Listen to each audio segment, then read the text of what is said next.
欢迎电视机前的观众朋友走进天津卫视的大型情感节目《爱情保卫战》。先让我们来看看今天我们情感疗愈团的老师们都是谁。大家好，我是于波红。从爱情走进婚姻，爱情依然是婚姻的润滑剂。大家好，我是新唐米娜。愿有情人相爱容易，相处不难。认真倾听，真诚服务。大家好，我是赵川。大家好，我是曹鹤阳。情感生活愈烦恼，打开电视看爱宝。哎呦，好！大家好，我是你们的老朋友曲伟。想要被爱，放低姿态。接下来让我们请出今天的嘉宾朋友，有请。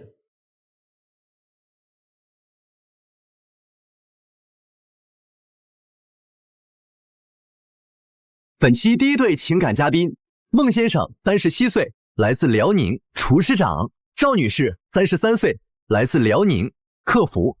他们遇到了怎样的情感难题呢？花钱大手大脚，他还不顾家。后门简直就是没有比他再抠的人了，就是铁公鸡，一毛不拔。工作的压力还得考虑他们生活中他们俩的情绪。婚姻生活给我带来了更多的是无奈。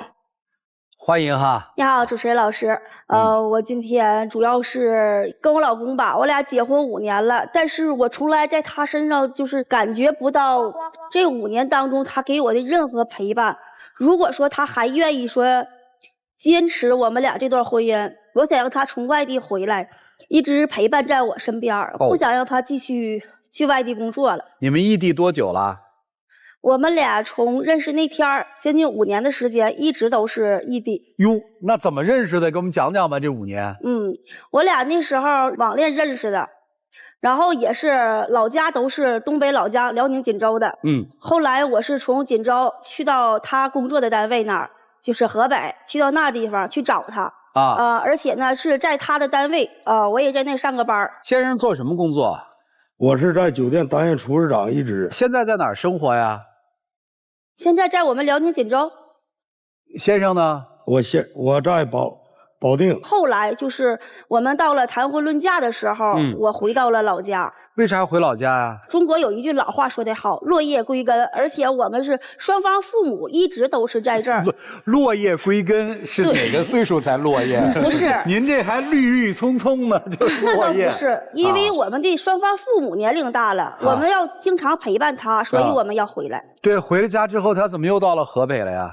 因为在我们当地的工资是比较低的，不能养活起我们这一家人，再加上我又怀了孕5个月，他总是跟我俩生气。那时候吧，我们俩也是经营过一家小饭店，后来倒闭了，赔了20多万，他又回到了河北保定去工作。等于带着20多万的债，先生又从锦州的老家又去了保定。对对对。怀孕5个月，先生就不在身边了。对。那孕期什么的，他能陪伴吗？没有任何陪伴，孕期都是你自己一个人。对。那你们平常靠什么来维系你们的感情呢？靠打电话吧，然后他也不会经常接我的电话。为啥不接电话？老师，我真的跟你说，我从一个厨师熬到厨师长不容易。当然了，我是男人，我得顶天立地，我得照顾这个家，因为我的工作压力很大。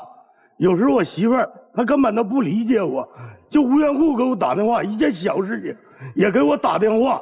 我上边有着领导，还有着店长，我下边还有着一帮兄弟，我要做出一些情绪在工作当中。我兄弟怎么看我，我的领导怎么看我，所以说我没办法，我才会不接他的电话。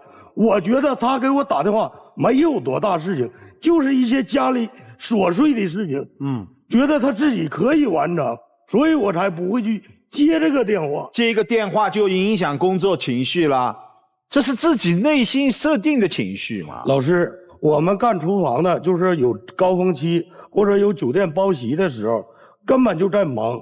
本身我们酒店有这规矩，不允许拿电话，所以说我就没法接电话。那他只要是晚上5点到9点之间不打就可以了呀，换个时间就可以了呀。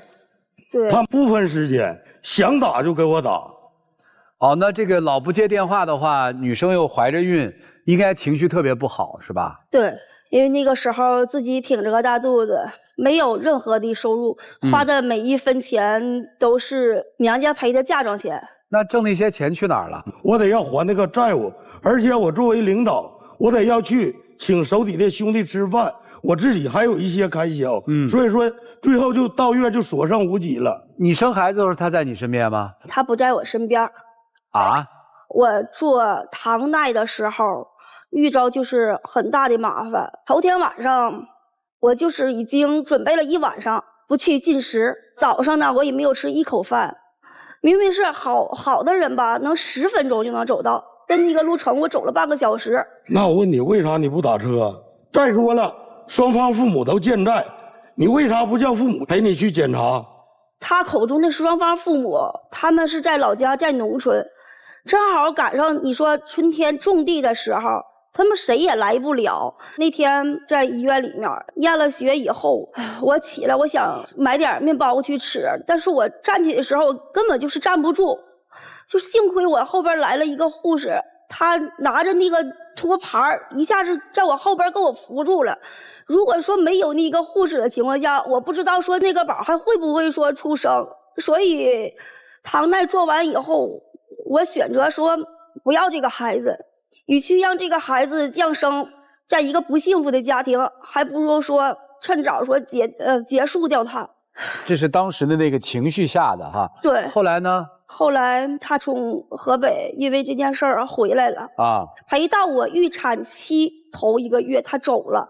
哪怕是你这几个月你不在我身边都行，怎么都可以，但是至少你预产期的时候，在医院有手术室的时候，签字的时候，别人问宝宝爸爸是谁的时候，你是不是应该在现场啊？你都回来了，为什么就那1个月就不能再熬一下了呢？因为当时很忙，每天在给我打电话催着我。当时我的想法就是，我马上要当父亲了，我得出去挣钱，我得养他们俩。所以后来还是妻子一个人把孩子生下来了，是吧？对。孩子出生之后怎么样啊？孩子出生了以后，他这个月没有过完，他就又走了。你生的时候他不在，你坐月子的时候他回来了，是吧？对，回来几天，然后又走了。啊。他就是这样一个人，完全不负责任的一个人。我啥叫不负责任呢？我是男人，我得养你们俩。我问你，没有钱行吗？我每天守着你，能守着钱吗？你告诉我。不是，咱别老钱的，但是没钱确实也不行。是啊。这么忙活，给家里给钱了吗？寄生活费什么的了吗？有吗？有，1个月给我们娘俩3000块钱。3000是占你工资的多少？30%。但是老师，我想澄清一下，在我们锦州5线城市，一个人的人均工资就是2000多。我觉得3000块钱足以够用。你已经跟他算好了，反正多的不给，全部留在自己身边。我得还债呀。3000块钱，我不知道他够干啥的。怎么就不够？孩子吃奶粉、纸尿不湿，我们小时候还用纸尿布呢，对不对？还有我喝大米粥长大的，一样长这么大。不是先生，我问个问题啊，1个月挣1万是吧？对。你把那个分配比例，有给家用的，有还债的，还有自己用的，你分配比例是什么？30%给我媳妇儿和孩子生活费用，家用。对，50%还债。哦。20%就说留给自己用，在家就说跟兄弟偶尔喝点儿。这个现在孩子是4岁了是吧？对。那你在做什么呢？我没有工作，我是一个全职宝妈，我又做了一份兼职，靠现在自媒体卖了一点衣服、服装。哦，那您现在就等于是线上的主播，销售服装的主播，对，是吧？也算是吧。然后在家里带孩子，挺不容易的哈。对啊，因为我想赚一点生活费，给孩子补充一下。别的小朋友有的，我也想让我的宝宝也有，因为3000块钱根本就不够孩子我俩用的。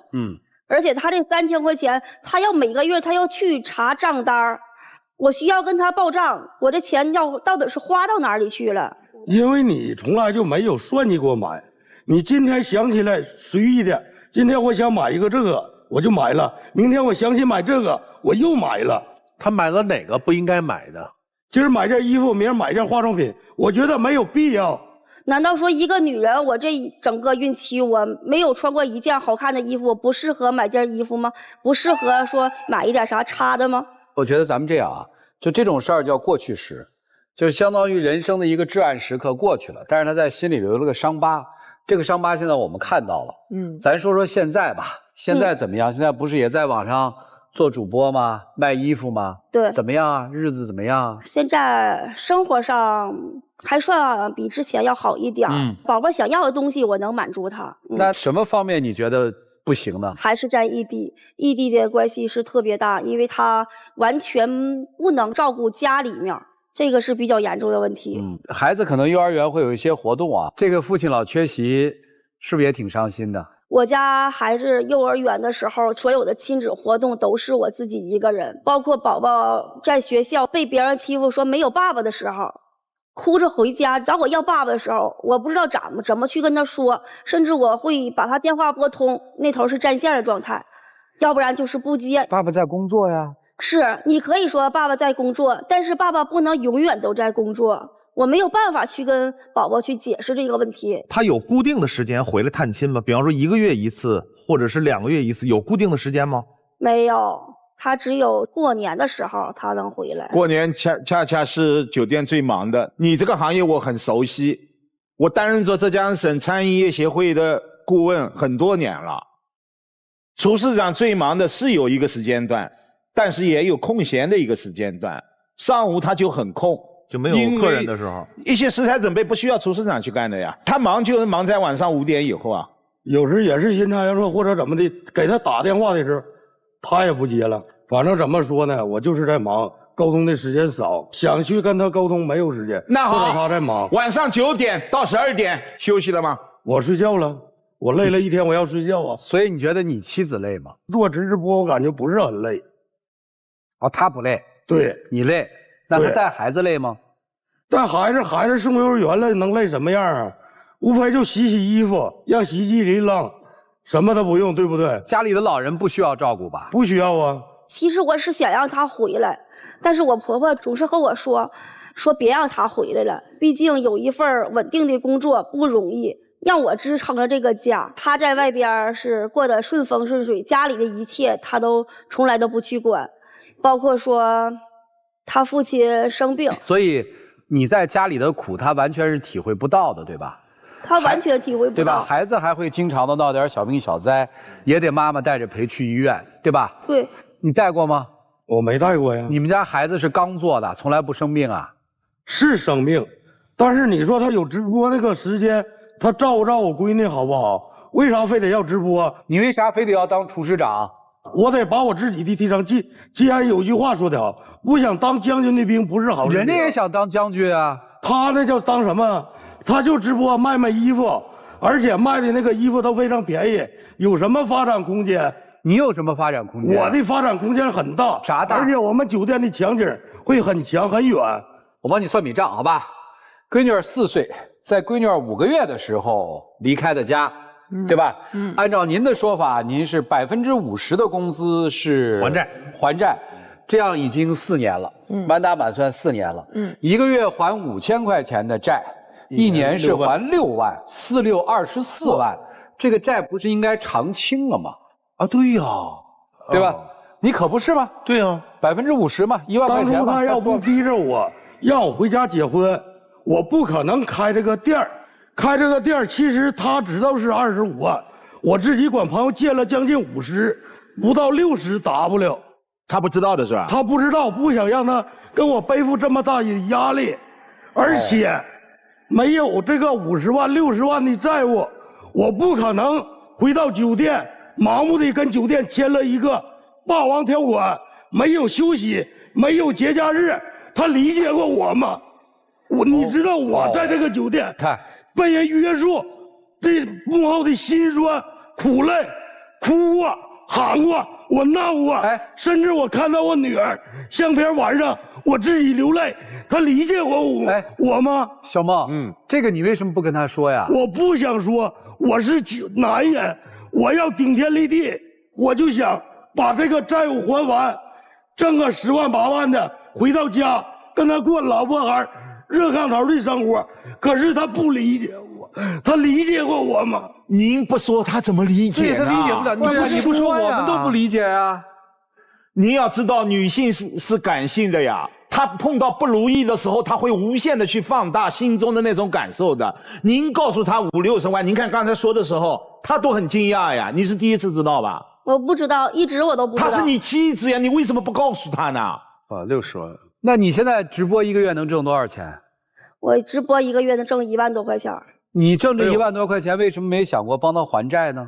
因为孩子要去幼儿园，孩子要去交保险，孩子要去吃很多营养。你什么幼儿园？这个不是你1万多，加上他每个月给你3000，咱就算1万3。咱举个例子啊，不多1万3，1万3你能存下多少钱？也就能存个3、4千块钱，因为老人他也需要支出。啊，好，3、4千的话，就是他给你的3000，咱就默认存上了，存了3000，你1个月的开支，家庭全家开支是1万。嗯，你老公知道吗？他大概也能知道。男同志知道吗？不知道，不知道，就是你们俩，我就只知道我给了他3000块钱，还用我这3000块钱来去生活，所以你们俩信息不对等啊。你强势，你也强势，你俩互相都不说，然后显得自己特别委屈。我这为了这家背多少债，我为这家我直播我挣多少钱，但是互相都不聊，谁也不会。所以两个人没有沟通嘛？没有沟通啊。对，你老婆挣多少钱，你知道吗？不知道，然后他，你问过吗？没问过。您主动告诉过他吗？我为啥我要告诉他？哎，他是你丈夫啊？哎，他是我丈夫啊，他也没告诉我他欠这些钱呢。我问一下，就是你每个月，咱就算每个月挣1万的时候，你是不是心里头，你对他的态度就应该是这钱是我自己挣来的？对呀，我想怎么支配我就怎么支配。对呀，但是你每个月该给我的3000，你必须得给我。那不就是你的责任和你的义务吗？好，然后他也不知道你挣多少钱，这会儿他觉得每个月给了你3000，你这会儿买衣服，哪怕买个化妆品，哪怕它再便宜，你这会儿都觉得我就给你3000，你还从3000里挤出钱来买化妆品、买衣服，所以我不开心，是这意思吧？对，那说白了就是这是一对离异夫妻啊，抚养权在女方那儿，女方抚养孩子，老公给个抚养费，对，没有情感的沟通，没有任何的交流。我是前妻，我关你什么事？我干嘛要告诉你我现在多少收入啊？可是问题上在法律上面他没有离啊，不是没有离的话，都有相互都有知情权呀。女生今天来是说不结束异地，我们就分开，对，是吧？对。这个男生今天跟他来目的是什么呢？我就想把我们之间的误会解除，所以都难受，两个人心里都特别难受，能够理解，也能够了解哈。婚姻是什么？婚姻就是夫妻共同去面对生活的温暖港湾。温暖的时候是因为幸福，但是在这个港湾出现磨难、不如意的时候，更需要的是相互去面对。刚才妻子的一句话突然让我的心凉了一下。面对自己的丈夫背负着这么沉重的债务，这个债务他不是为了自己，当年也是为了这个家更好。你熟视无睹，甚至自己直播现在做的能够1月1万都不告诉他，我赚的钱是我的，那他可不可以？我自己要活，我还要还债，我1万块钱我1分不给，可以吗？不可以。这就是男人的责任担当义务，妻子也是同样的。所以你们两个人很简单，如果想好好过，两个人就同频，就拥抱，相互温暖，相互面对。李娜老师，在怀孕的时候，老人也不在身边，对吧？那为什么不能够自己到丈夫所在的城市租一个房子，和丈夫近一点呢？因为在外边租房子是太贵了。你们不是在哪儿保定打工吗？对，所以保定的房租没有那么贵啊。不贵。它不贵的话，我也需要1日3餐，它也不如在老家。在老家，你不是说没人给你做1日3餐吗？不是他们都农忙回去干活去了，你自己不是得一个人去产检吗？对。所以也没有人管你1日3餐啊。如果你跟他住在一起的话，你的丈夫只要中间休息的时候，他都能回到家来，他依然可以陪伴你和孩子。而且孩子现在如果去了幼儿园，可能在小朋友在幼儿园期间，你就能直播，你丈夫闲暇回来的时候还能帮忙搭手做一个家务。你怎么从来没有想过投奔呢？因为投奔不了他。为什么？因为父母都在这边，还有就是这边的花销会小一点，至少住的房子是自己的。就只是说用一点说生活上的开支。所以并不是你的丈夫选择了事业，选择了挣钱，抛下了你们，而是因为你也觉得更加安逸的生活更适合我，我也不愿意放下我安逸的生活去跟我的丈夫在一起啊。如果你说你过的是丧偶式的育儿，那么这一个丧偶也是属于你自动选择的，没有人逼你做寡妇，你自己选择我要当一个寡妇似的来带孩子。我有丈夫我不去，我选择在家里。然后我在想，假如我是你，我该怎么破这个局？如果我的丈夫在那边是有一个稳定的工作，他的工作不能辞，而我又太需要来自于孩子父亲的给予的这一些照顾，该怎么办？小朋友只有4岁，所以小朋友是可以随着我走的。小朋友和我需要的房子也不需要多大，而且对于他来讲，有时候在厨房帮忙做，还会有一些什么剩饭剩菜的带回来吃。对，这样的话，可能不管是营养餐上，还是说孩子上，可能都有一个帮手。我的生活将会没那么局促。老家的房子我可以出租，如果我不愿意出租的话，我就放在那里。没有什么比我们2个人在一起更重要的了。如果我爱他，我会投奔他，毫无疑问。谁的工作更稳定，投奔谁，这不就是夫妻基本上能够做到的吗？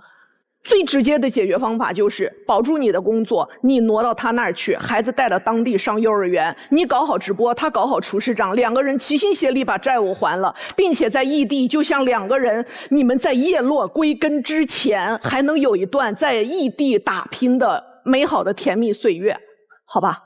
谢谢米达老师。我实话实说啊，如果我设身处地站在您的这个角度，我欠着债务，我又不敢跟媳妇说。这债务怎么欠的？大家都知道，刚才也解释过了，但是太巨额了，我只能默默的忍受，我去背这债务，所以我也是一身委屈。那谁让你不跟人说呢？对吧？这是第一个问题。第二个问题呢，你有你的委屈，我能理解。刚才人女方说了，早上起来低血糖，人家大肚子走那么远，你刚才非常自然的说，我妈也闲着呢，你妈也闲着呢，谁不能过来照顾你一下？人女方想的是不给老人添麻烦。但是我如果是你的话，作为一个男性，你有自己打电话说服说老太太你去看一眼我媳妇儿去，你有设身处地干过这个事儿吗？通过这个问题就延伸到你每天说的啊，我得有多忙，我没法联系你们，想打一个电话或者打一个视频，你一天哪怕腾出10分钟来，你也能看看孩子吧？没有。所以你有你的坚守，我要还债，但是你还债这不是应该的吗？那气不能撒在媳妇儿这边啊！你那小事儿，你那都不重要，我还债才重要。好，傻眼了吧？现在人家开始直播了，1个月人家不告诉你，人1个月挣1万。这会儿您的事儿先放下，我再说女方，你有没有气是你的事儿。他那3000块钱让你报账，你委屈，这个咱都可以单说。但是如果你真的想维系这个稳定的关系，你真的应该每个月冷静的思考之后，为了这个家，你可以适当的给他2000或者给他3000，你早让他还完这个债，他不就早回来了吗？如果真想为了孩子好，为了家庭好，你不是早应该帮助他把这事儿结束，让他没有任何借口在外边飘着吗？你们俩都没有共同努力过这个问题。当然我是往好的方向去说，所以我觉得你们俩信息不对等，沟通有问题，这个绝对是你们俩以后过日子的一个障碍。我说完了。你们俩现在就算把账算清楚了，住在一起一样争吵不断，因为你们俩都在家庭当中想让自己在高位。丈夫大男子主义太明显了，全都写在你的脸上，表现在你的一言一行上。我给你3000块钱，你给我报账。你那直播什么工作呀？应该照看小孩儿。我这背着60万账，但是我告诉你，当时那个亏60万，绝对是你的问题。想开饭馆，绝对是你盲目乐观了，都是听你的，他没有话语权。对，我特别能理解现在老婆为什么能说那是我挣了1万块钱，跟你无关。你想问，你想了解，但你抹不下这脸，人就不告诉你，因为什么？人觉得现在自己挣钱能力不比你差，所以你不比他高多少，妻子你也不比他矮多少，但你想要的现在就属于一种我在争这个家听谁的，你得回来，这婚咱才能不离，对吧？这是你的态度。你们俩都太硬了，都太刚了，就僵在这儿了，就是在拼着这家应该听谁的，谁是这个家贡献最大的，缺一不可，我们要平等。所以说你们俩现在最需要解决的问题是这个家到底这日子怎么过，好不好？心平气和的好好，一定要在一起去谈谈感情，别谈那些钱，没有感情谈钱，只能越谈越远。就这样。就是我听完你们这个事儿之后，我觉得这是夫妻吗？对，这不是夫妻啊！我甚至觉得他们俩就没法在一起过了。对，为什么还在一起过呢？你们俩有什么在一起过的基础呢？他们就没在一起过过。对，因为是从来没过过，就是孩子有了，对，然后陪了那么几个月，走了，然后这边就一个人带。心里面充满了愤怒，对啊，我也都不知道给孩子灌输一些什么。居然一个妈妈自己的丈夫在外面努力的工作，不知道怎么跟自己的孩子说。那你这个石油工人的妻子怎么跟自己的孩子说爹啊？那就没爹是吧？这是不是其实我们把生活里面特别平常的一些事情做了一个自我放大，因此就变成了现在你们就属于现代的壳中人。你们自己包在了一个意识的壳里，你在顾影自怜，爷们儿多辛苦，爷们儿活该你欠债了，欠债还钱天经地义，活该你笨，你不认真看那个合同，你病急乱投医，你智慧不够，不是说我落井下石。你想我说的对不对？你换个角度想，对不对？对，你们从来没有想到说为什么婚姻会变成了这样，你们想过吗？因为你们一直生活在抱怨里，抱怨对方，抱怨自己的命运不济。先生小孟其实心里面挺决绝的，他根本不爱这个女人。对呀，你甚至心里面觉得我娶了她，我倒了霉了，我欠了这么多的钱，有还是没有？有。好，你承认了，其实挺好的。他坦诚嘛，对，就这样。你第一个问题是你不爱这个女人了，现在。第二个问题，我是在质疑你爱不爱你那闺女。闺女我指定是爱的，那是我亲闺女。没有什么接触啊，怎么能爱？老婆不也是你的亲老婆吗？没有那个陪伴，怎么能有爱？所以咱们不欺骗自己，也不欺骗对方。我现在其实特别想问妻子一个问题：她真的回来了，你们这日子就真的过好了？过不好。你们能在一起过好这日子吗？我也不知道能不能过好，对吧？所以其实就这么个事儿，供你们参考啊，供你们参考。一定要冷静下来，你们的问题不是现在不是异地的问题，他们没有感情基础，挺有代表性的，你们自己好好考虑考虑，好好想一想，好不好？我们供你们参考啊。两位请坐，我们请这对夫妻来，有请啊。本期第二对情感嘉宾秦先生29岁，来自吉林，个体；李女士36岁，来自吉林，职员。他们的感情出现了什么样的问题呢？精彩节目稍后继续，精彩节目马上开始。他就是一个母老虎，我在干什么事他都管着我。他现在吧，就是说的已经给不了我足够的安全感了，然后呢，经常和我撒谎，就是说家里边有什么事儿，你问他，从来没有一句实话。他不让我交朋友，不让我好友。然后我挣的钱呢，都给他了，全都花了，挣钱也拿不回来，已经对我和孩子已经没有那份责任心了。主持人好，我是来自吉林省长春市，我姓秦，我今年35岁。啊，你今年35岁啊？我这资料上面怎么你29啊？那你实际年龄是多少啊？我实际是29。那你刚才你告诉我们哦，那我你们俩结婚了吗？我们俩结婚了，没好意思。哦，姐弟恋是吧？是。啊，这没事，这没关系。这没事儿，这有什么呀？结婚几年啊？我们结婚4年了。有娃没？有孩子，今年3岁。这不是孩子都3岁了吗？你还这还有啥好瞒的？对呀，你瞒啥呀，小伙子？就是紧张嘛，因为我没来过这种地方。我看你是不是习惯性的？没事。行，来，我们听听今天。是妻子要来的是吧？是我要来的。为什么来呢？就是吧，我现在觉得他现在给不了我足够的安全感。去年的时候吧，他就是想买一辆车，然后他就瞒着我，他自己在外面借了2000块钱，交了个定金。后期我发现了这个事儿，我说的这个车这个定金，您是自己攒钱买的还是借钱买的？他说这个钱是自己攒的。我说那你这样吧，也马上过年了，你把这个车退了，然后把这个钱要回来，然后咱们用在过年上。他第2天就告诉我，他说这个车我退了，钱要回来了，然后他没给我，我当时也是忙，我就给忘了。过了一段时间，我家就有人敲门，上门来要债来了。他说你老公在我这儿借了2000块钱，用来买车了。我当时就给他打了个电话，我说上次买车那个钱你不是说自己攒的吗？那既然是自己攒的，为什么还有人来要钱呢？当初这个钱不是因为要过年了吗？然后我兜里1分钱也没有，我想着就是过年了走亲戚那串门啊，买一些东西啊，因为也没多长时间嘛，借这个钱。我寻思我过完年之后上班都第1个月开支，然后再把这个钱给他。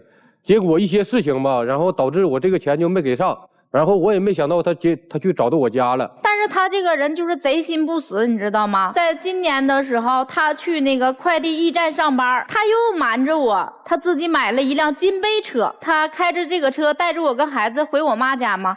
我就问他了，我说这个车是公司的车吗？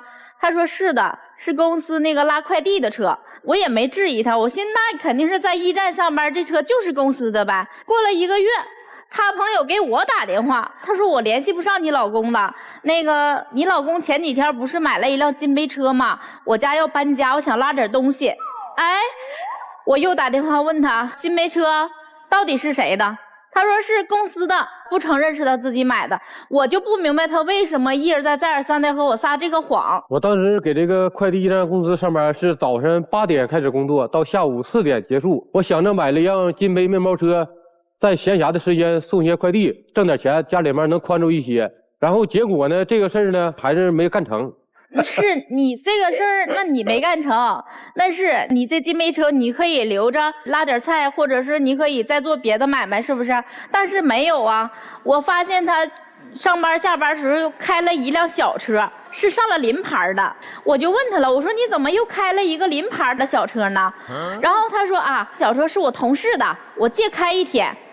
我就也没在意，然后等过了几天，我又发现他连着一周他都是在开着这个临牌的小车。我就问他了，我说你同事的车人家不用吗？你怎么天天开人家的车呢？他也没跟我说清楚啊，一直都跟我说这个车是他同事的。我现在我在这里，我就想问问他，这个车到底是谁的？那金杯车呢？我想问问他呀。金杯车去哪儿了？金杯车不见了，现在只剩下这个小车了。我其实并不关心这个啊。我倒关心另外一个问题啊。就这事儿不是可以夫妻之间商量的吗？对呀，老婆，我想弄个金杯车，我在驿站工作，我拉个活儿，这东西也不贵，就交2000块钱的定金，再交多少钱日常我1个月还多少钱？夫妻俩一商量这事儿不就完了吗？肯定同意啊。为什么你不跟他商量呢？就是我跟他怎么说，他都是不同意我去干这个事儿。因为我想去干这个事儿的时候，我跟他说了，他就一概否认我。你这个事儿我不让你干，那你就不能干，是这样吗？是这样的，因为他这个人咋的，就是有这个爱喝酒的毛病，所以说呢，有的时候吧，我就有点不放心他外边做事情，自己一个人去做，我就想等着孩子大了以后，我们2个一起自己再做点什么。所以说，我就希望他现在暂时性的能有一个稳定的工作。听懂了得在你眼皮子底下干活。不能脱离你的视线。好，我心里面这个疙瘩解开了。下面来回答于老师的问题和你妻子的问题。金杯车去哪儿了？送快递的时候让我卖了。那挂着临牌的小轿车是打哪儿来的？准备干嘛用的？对，我们这个破案节目，来，你说说看。当时我给这个金杯车卖了之后，然后我不也换工作了吗？我就想着买一个小车。比较经济省油的啊，用来上下班代步。这次是为了享乐啊，不是为了生产，是吧？我问一个第一个问题，往前倒的，金杯车怎么来的？金杯车是在快递公司的时候，在公司买的。钱谁买的钱就是从工资里面直接扣出去一部分，然后我在用这个车干活的时候又挣一部分，然后去交这个车款。几万块钱？不到2万吧，1万5。你的工资是都上交吗？去了我那个车扣的，我全给他。那你工资到底多少钱啊？我工资是5500。那妻子没有发现他每月应该上交5500的，突然某几个月少交啊？他只给我2000块钱。哦。而且这2000块钱还是用在还房贷上了，就是包括我家现在孩子上学的园费都是我自己做兼职挣来的。好所以说我现在我就觉得他就是说现在跟我撒谎不说，然后就是说在生活里面呢，就是说他挣的工资也拿不回来。没搞明白小车从哪儿来？就是没回答呢。小车从哪儿来的呀？他买那个小车，当时他跟我说了一嘴，他说不到1万块钱吧，好像是。然后他的工作也换了，对吗？对，工作也换了，工作换了也一样在和我撒谎。最开始他说他是在物流上班。然后我心里就质疑他了，我说的那个，咱俩发个视频。他说我现在忙着呢，物流现在又叉车又装货的，然后那个又有大车的，就这样，他还是不接我视频。我每次发视频他都给我挂了，只有打电话他接，告诉我干活呢。等第3次的时候，我又给他发视频，我说你这样，咱俩就发视频，我就看一眼，是不是你到底在哪儿上班呢？结果他真的接了，他是恨不得他跑出2里地去接这个视频，你知道吗？然后我就问他，我说你不是说你旁边有这个叉车又有大车什么干活的这些作业吗？我说肯定得有声啊，你让我看一眼呗。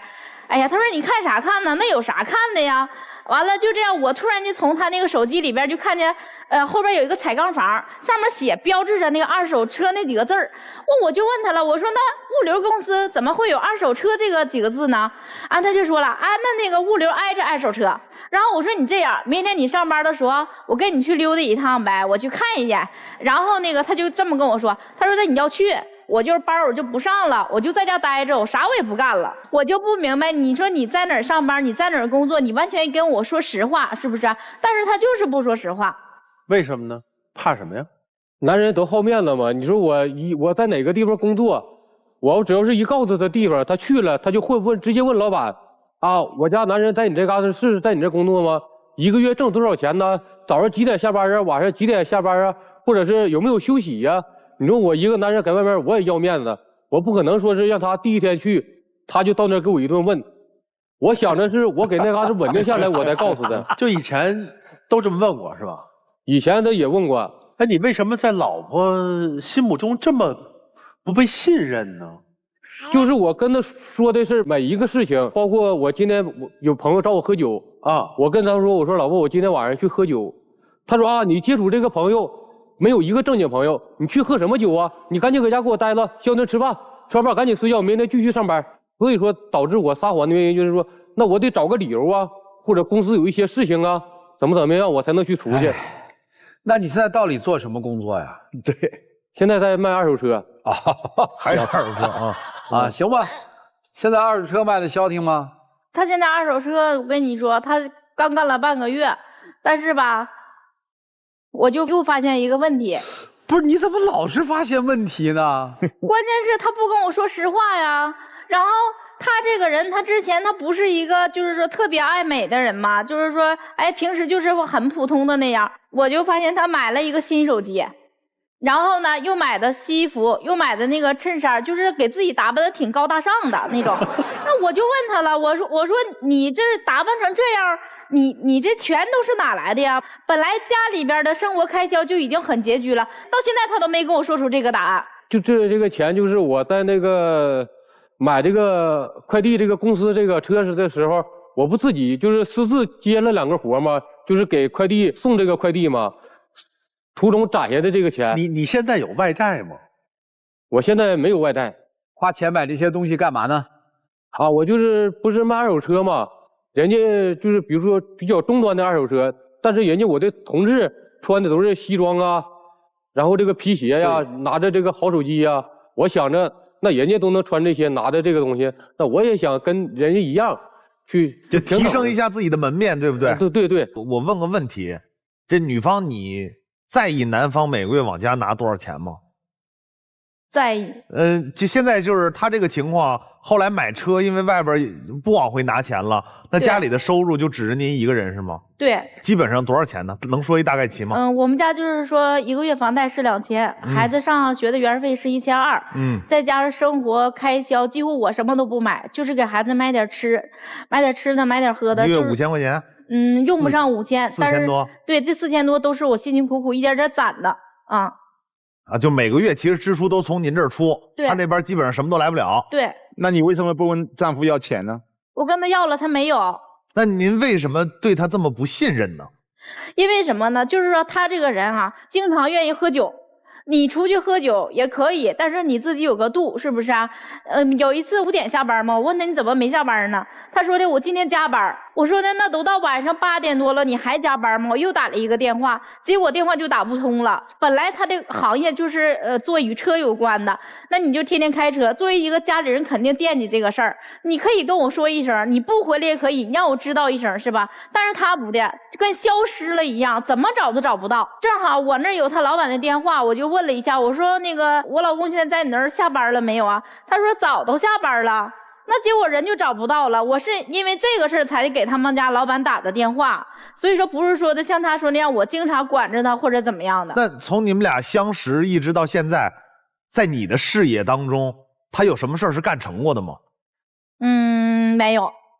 这么多年都没有？没有。咋没有啊？有吗？倒腾车？娶她，就是娶她呀，娶她哦，这算一个，这就娶了你嘛。对，应该你是上赶着嫁他了吧？不是，当年我自己是开那个烧烤店嘛，也是由朋友介绍他去我那吃饭啊。完后来我就一日忙不过来，我们俩加了微信之后，他经常去帮我干活啊。那个时候吧，他就是说的，为人还挺好的，因为你看也诚恳，也挺能干的，就这样我俩就慢慢交往了1年，后来就结婚了。哦，老板娘娶了店小二，娶了店小二。现在老板娘这个财力不行了。又担心店小二在外面闹些什么事儿来，对，所以看得比较紧。因此，咱们今天把话都挑明了说嘛，你是担心他喝了酒开车或者从事二手车这个，号称要摸车，还是担心这小子在外头沾花惹草？我现在担心的都不是这些，我就希望他能有一个稳定的工作。他就是总想着让我找一个班，就是早上上班，晚上下班，1个月给他保证拿回来5000块钱或者6000块钱，是吗？是，就最起码能有一个稳定的工作。为啥他一定要按你的标准去找一个职业呢？他为什么不能按照自己的喜好给自己规划职业呢？不是，如果他晚上不出去喝酒，这二手车的工作能做吗？我认为他做不了，因为我就是担心他这一点。所以是你给他设置了很多限制，你限制了他，在你的心里他是这也不能做，那也不能做，离开了你他是没法生活的。你给他时间了吗？这不二手车的工作做多久？半个月。半个月啊。哎，我问问，你没有给他时间啊？就是当他穿起西服，拿起手机，把自己包装的还不错，行走在二手车市场的时候，你有没有担心啊？也担心过。现在还担心呢吧？好，说一下，你觉得他找一个什么工作合适？哎，就是他之前做的快递驿站，就是那个拉快递的活儿，我觉得就挺稳定的。拉快递就行。为什么拉快递行，二手车就不行？因为快递周围都是男的。最起码是这样的。二手车没底薪最起码是这样的，因为快递公司的底薪它是稳定的每个月它能保障我家里的房贷和孩子上学的开销。您那家烧烤店呢？早都已经不干了。为啥不接着干呢？因为我怀孕之后嘛，就没有人帮我自己也整不了。现在我得带孩子在家。麻烦了，你看啊，好多夫妻碰到各种困难的时候，第一个这个背锅侠，就是孩子，对吧？对。先生，你委屈吗？我觉得我不委屈。不委屈。你觉得二手车你干得好吗？还可以。你觉得二手车跟快递这两个相对来说，对你哪个更好一些？现在我感觉二手车对我更好一些期望值更高一些。半个月卖出几辆二手车了？卖出1辆。有1辆，这就有钱了吗？大概1500左右吧。喝酒跟卖二手车的业务有关吗？没关系，因为我感觉男人嘛，都在外面都有交朋好友嘛。你1个月在外面喝多少次酒？2、3次吧。花多少钱？大概一顿饭400、500。你知道现在家里缺钱吗？知道。你知道你现在没有稳定的收入吗？知道。你能把每次这喝酒咱能先省一省吗？在你心目中什么最重要？我儿子。你儿子需要钱，你知道吗？知道。你把那钱都喝了，所以其实不是反对你做二手车这个业务，而是你不尽自己父亲丈夫的责任，就是不靠谱感觉。这一位丈夫在我们的感受当中似乎已经撒谎成性，您时时不由自主的要去找一个理由，甚至要去圆自己这样的谎言。你看一上来以后，赵传老师问您几岁，你脱口而出说自己35岁。你想不到的是，你们来爱情保卫战都是审核过的呀，都是查阅过身份证的呀，这个年龄就在我们这里29啊。你以为我们不知道？如果我们真不知道，是不是又被你蒙了呢？不是，我就是而且太紧张了，上来的时候。这个跟紧张没关系，因为紧张是语无伦次。我29岁，我或者我28、29，不会脱口而出镇定的告诉赵山老师说我35岁，这是紧张吗？这是谎言。哎，你丈母娘是不是一直认为你35岁啊？是啊，这就表明啊，所以就是他老婆教他撒的谎，年龄的谎是他老婆教的。现在在家里面，丈母娘家里面还是35岁了，你看。而且这个又说明了一个问题：撒谎久了，谎言也变真话了。其实你们两个人在某些问题上一拍即合呀。只不过你现在突然发现，面对自己丈夫的谎言，你已经难辨真伪，甚至他的谎言会危及到你们的婚姻和家庭了，你控制不了了。所以你把他带到这里来了，是到了这样的一种状况，两个人好好审视一下，也反思一下这段婚姻何去何从，尤其是妻子，你要做出个决断了。谢谢。我是觉得这个婚姻还没有那么糟糕，丈夫可能现在的撒谎成性有一部分还来自于自己老婆提前给他打的底。你要知道，让一个人一上来在年纪上，而且是对亲近的自己的岳父岳母一家，永远要记住我是35岁。那么其实要对于他来讲，他要虚构多出来的这么6年人生啊，这6年人生里头有很多话，他都是得左想右想才能答。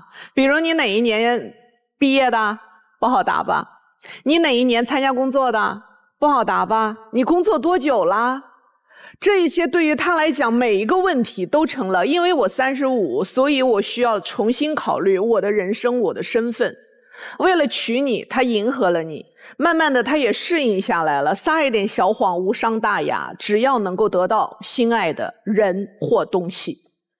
当年为了得到你，他愿意配合你撒这个小谎，后来他为了得到车，他也愿意在你面前去撒一些无伤大雅的小谎，因为他觉得我没有伤害别人，我只是为了得到我想要的东西。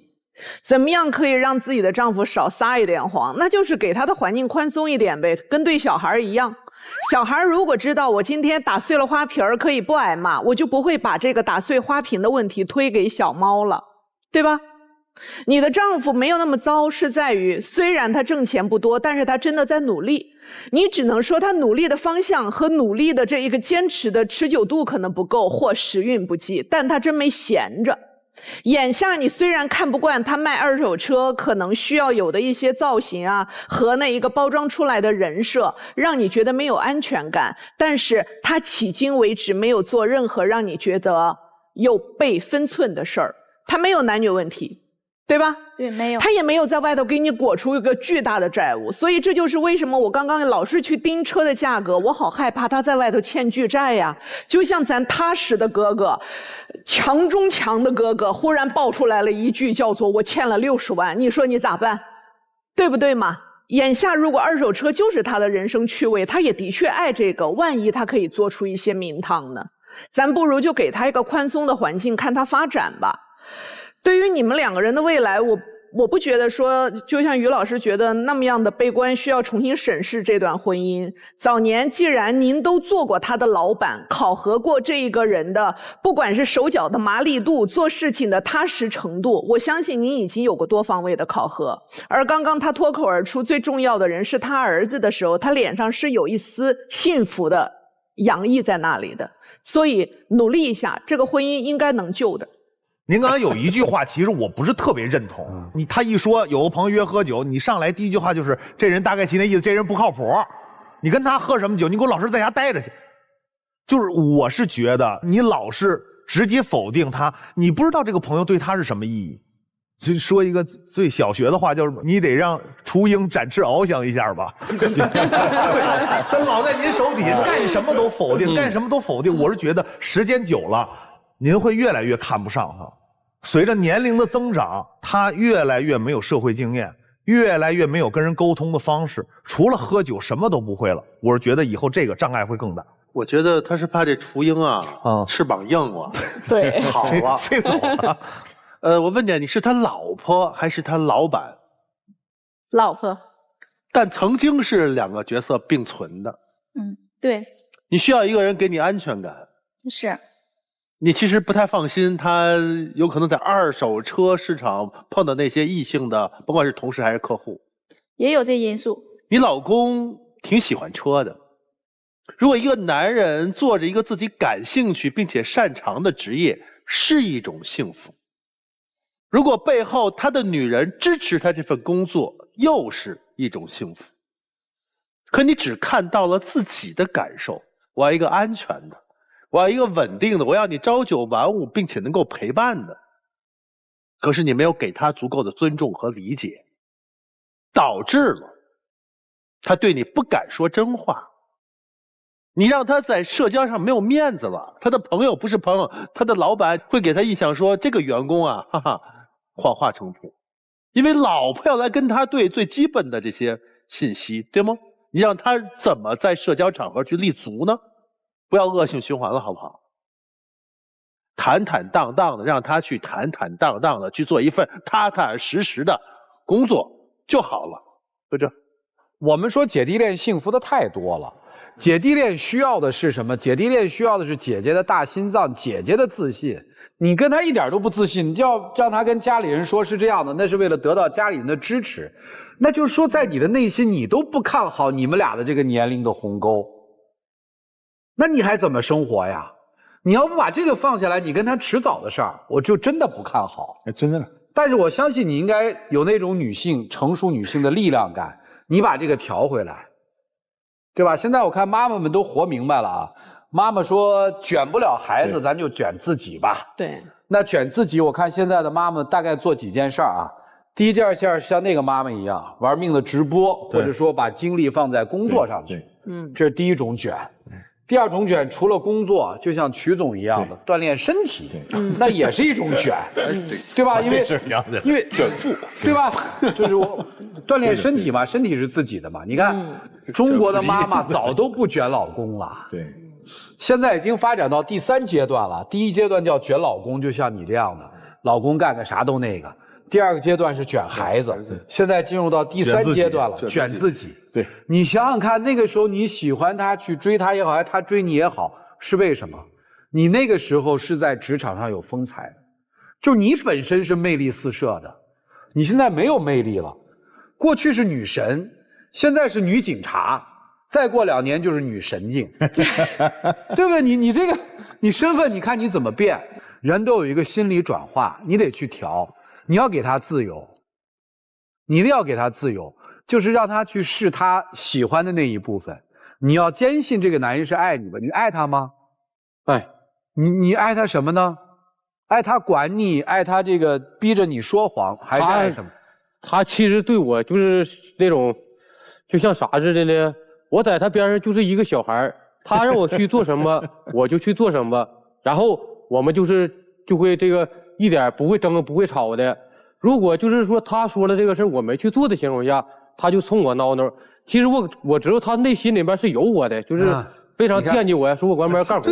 这个话我给你翻译过来是什么？就是我特别喜欢他引领着我，但是我不喜欢他强迫我，对，引领和强迫是有区别的，你能了解哈？你看做过管理的人一点就透。希望你儿子幸福吗？希望。你确定吗？确定。从放手老公开始。哎，这个对的。您如果松弛下来了，他撒谎一定越来越少，到最后不用撒谎了。行了，我们今天又跟2对夫妻探讨了这个婚姻当中的一些快乐的、不快乐的、好的、不好的。你们自己拿主意，好不好？来吧，谢谢你们，请回，请回，请回。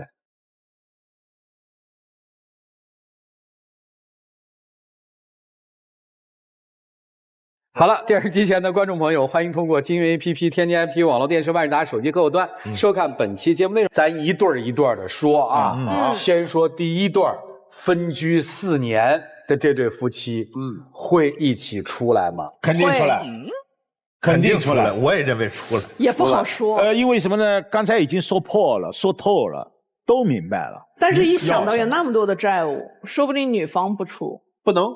肯定出来，出肯定出，因为他坚守的这一切，你看他委委屈屈的，两个人都委屈，然后两个人还都闹别扭。咱是说啊，可能分居时间是特别长啊，但是两个人所付出的这些委屈跟努力，全是为这家。我觉得说破无毒还是会出来的。好，看人自己怎么选吧。好，请开门。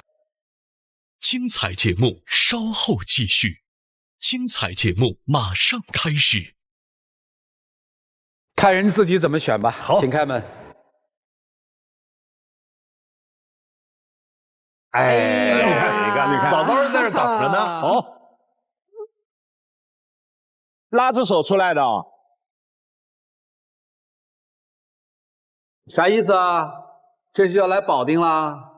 对，太好了！来，拥抱一下，拥抱一下，见证一下，见证一下。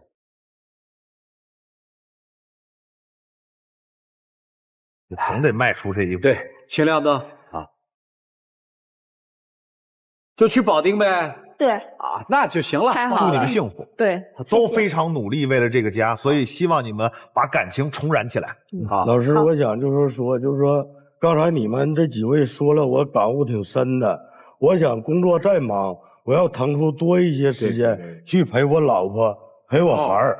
我想说，这4年我老婆在家也真的不容易。太好。行，挺好的。而且双方都看到对方的不容易，就更会珍惜，更会相爱。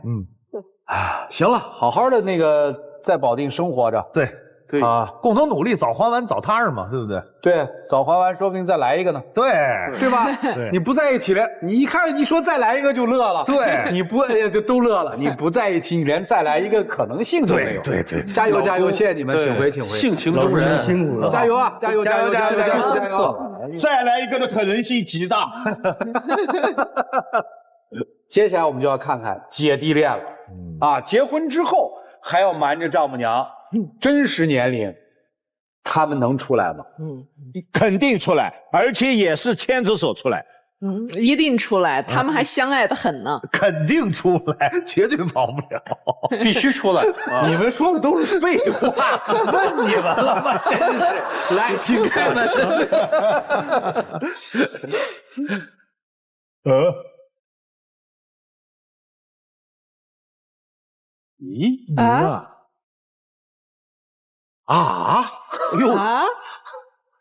不可能吧？这是为哪？没有呀，没人啊。